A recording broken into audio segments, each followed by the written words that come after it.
अस्सलाम वालेकुम, कैसे हैं आप लोग। उम्मीद है कि आप सब ठीक होंगे, खैरियत से होंगे। आज मैं बनाने लगी हूँ पकोड़ा कड़ी, थोड़े से डिफरेंट स्टाइल में। पकोड़े सॉफ्ट कैसे बनते हैं ये भी मैं आपको इस वीडियो में बताऊंगी। और इसके अलावा मुझे आपसे एक और इम्पॉर्टेंट बात शेयर करनी है, वीडियो को लास्ट तक देखिएगा। तो चलें रेसिपी स्टार्ट करते हैं।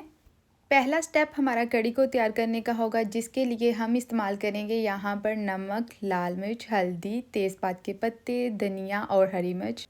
2 टेबलस्पून हम इसमें इस्तेमाल करेंगे अदरक लहसुन का पेस्ट। 2 कप हमने यहाँ पर लिया है दही। हाफ कप हम यहाँ पर ले लेंगे बेसन। कड़ी को तैयार करने के लिए हमें सिर्फ़ और सिर्फ यही चीज़ें चाहिए। अब हम लेंगे यहाँ पर एक बड़ा सा बाउल, उसके अंदर हम डालेंगे दही, बेसन और जो हमने मसाला जात लिए थे वो भी इसके अंदर ऐड कर देंगे। पानी आपने 2 से 3 कप इसके अंदर ऐड कर लेना है, ये कम या ज़्यादा बाद में भी हो जाएगा। उसके बाद हमने इन सब चीज़ों को अच्छे से मिक्स कर लेना है। मिक्स आपने इनको अच्छे से करना है ताकि ये सारी की सारी जो बेसन की गुठलियाँ फ़िलहाल नज़र आ रही हैं, ये सारी की सारी ख़त्म हो जाएँ। बेसन हमारा अच्छे से मिक्स हो चुका है, देखिए इसमें कोई भी गुठली नज़र नहीं आ रही। अब चूल्हा ऑन करें और एक बड़ी सी देगची उसके ऊपर रखते हैं। उसके बाद इसके अंदर हम ऐड कर देंगे थोड़ा सा ऑयल, और जो हमने अदरक लहसुन का पेस्ट बनाया था वो भी हम इसके अंदर ऐड करके इसकी अच्छे से भुनाई कर लेंगे। अदरक लहसुन के पेस्ट के साथ ही हम हरी मिर्च और पत्ते वगैरह ऐड कर देंगे। इनकी भुनाई हमने अच्छे से करनी है। जब इनका कलर हल्का सा ब्राउन हो जाए तो उसके बाद हम इसके अंदर ऐड करेंगे वो सारा मिक्सचर जो हमने दही वगैरह का बनाया था।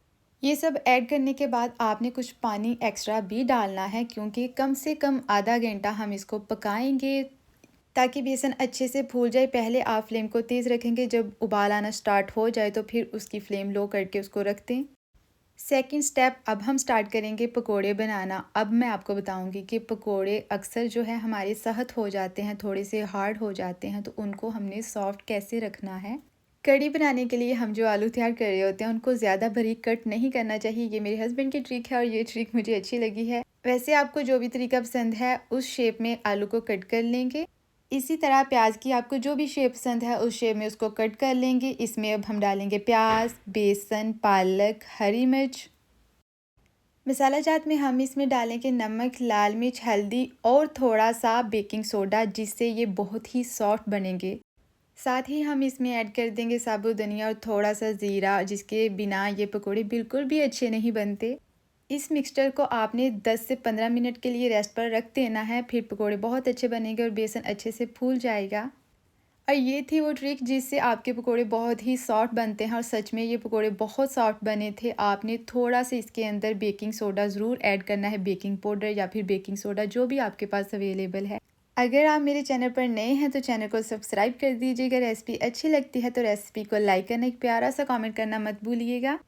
थर्ड स्टेप है, अब हम तैयार करेंगे इसके लिए तड़का। तड़के के लिए हमने यहाँ पर लिया है आधा प्याज, जिसे हमने बारीक बारीक कट कर लिया है, और 2 क्लोव्स हम लेंगे लहसुन के, जिसको हम बारीक बारीक पीसेस में कट कर लेंगे। लाइट ब्राउन जब इसका कलर आ जाएगा तो हम इसमें डालेंगे कुटी हुई लाल मिर्च, ज़ीरा, पत्ते और 2 साबुत लाल मिर्च।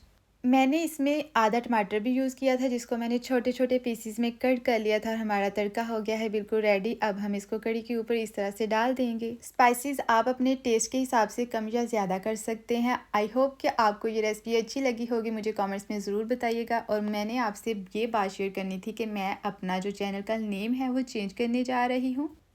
नेक्स्ट वीडियो में मैं आपको बता दूंगी, या फिर किसी शॉर्ट में मैं उसको मेंशन कर दूंगी कि चैनल का जो न्यू नेम है वो कौन सा होगा। खुश रहें, आबाद रहें, हमें भी दुआओं में याद रखें। अल्लाह हाफिज़।